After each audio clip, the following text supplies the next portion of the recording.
پیغمبر علیه الصلاۃ والسلام فرمایي وای د عرفات په ورځ باندې روزه نیول پیغمبر علیه السلام فرمایي زه د الله په دربار کې دا امید لرم چې الله رب العزت به د یو کال دا تیر سوی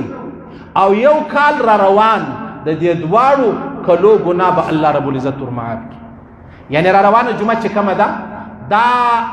د عرفات ورځ ده چې څو زموږ پر تاریخ دی در موږ مخ ته دی کعبه شریف والا یا سعودي والا در موږ مخ ته دی ورځ خو پروا نه لري دې خبرو سره بیا کار مه لري جنجال مه جوړوي ګروپ مه جوړوي اختلاف مه جوړوي لکه فواد چودري اوس وختي دعوا وکړه ویلې ول اختر چې دی هغه پر 31 تاریخ صحیح سلو میاس نه راوختله هغه په پلځای چې کوم دی هغه غریب لا د هفته پر ورځ اختر کوي نو چون کې چې میاس نه راوختله د دعوا شروع کړله ولته دا میاس ته وګوره دا د یوې ورځې ده اوس صرف د خپل شرمندګۍ دپاره د ټول امت عقیده مور خرابوي فکر مور خرابوي او اختر مور خرابوي صرف د خپل بدنامۍ ولې دعوه کوي ګوره علما دعوا نه لري هغه وایي انشاءالله امکان یې سته چې په دا ورځ میاس راوخیږي دی راولاړ سو امکان هم نه دی ویلی ول اختر چې دی هغه پر 31 تاریخ باندې دی نو هغه پر 31 نه سو هغه پر 1 سلو بس اوس یې نارې شروع کړي دي کله علماو ته خوله ور واچي کله رویت هلال والا ته خوله ور واچي یعنی د خپلې بدنامۍ د ختمېدو دپاره ټوله پاکستان یعنی د پاکستان چې کوم مسلمانان دي هغو ته یعنی فکر و تشویش چې دی هغه ور پیدا کړی دي صحیح سلو فکر او تشویش نو معنا دا د ما خبره ده کوله را روانه جمعه که یو سړی روزه ونیسي پیغمبر علیه السلام فرمایي زه الله ته دومره امید لرم یو کال تیر سوی صحیح سلو او یو کال را روان الله رب العزت به د تیر سوي کال ګناوي هم ورمعاف کړي او د را روان کال ګناوي به هم الله رب العزت ورمعاف کړي. ها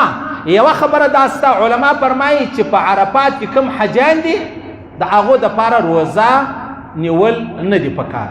ولې نه دي پکار فرمایي چې هلته ستړې ورځ ده انسان ستړی ستوماني هلته د مینا خبرې دي دلته د مزدلفې خبرې دلته شپه پر لارې ډېر مطلب تکلیفونه چې دي هغه سته نو دی د حج ته ستومانه کېږي ستړی کېږي په کار نه ده چې دی روزه ونیسي ها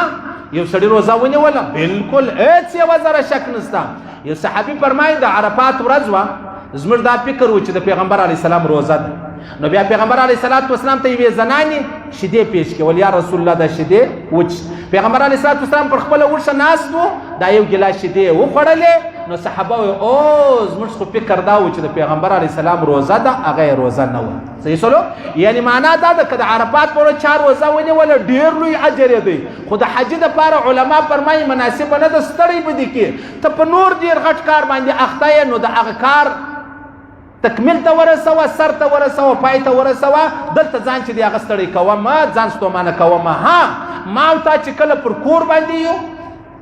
ډېره ښه خبره ده یو سړی روزه ونیسي ډېره زبردسته خبره ده اوس دا که نن چا روزه نیولې د الله رسول فرمایي د یوه کال د روزو ثواب دی سبا بیا روزه ونیسي د یوه کال د روزو ثواب دی او بیا چې کله د عرفات د ورځې روزه ونیسي پیغمبر علیه السلام فرمایي دا بیا دومره ثواب دی تیر سوی را روان کال د دواړو الله رب العزت ستا ګناه چې دی هغه در معافوي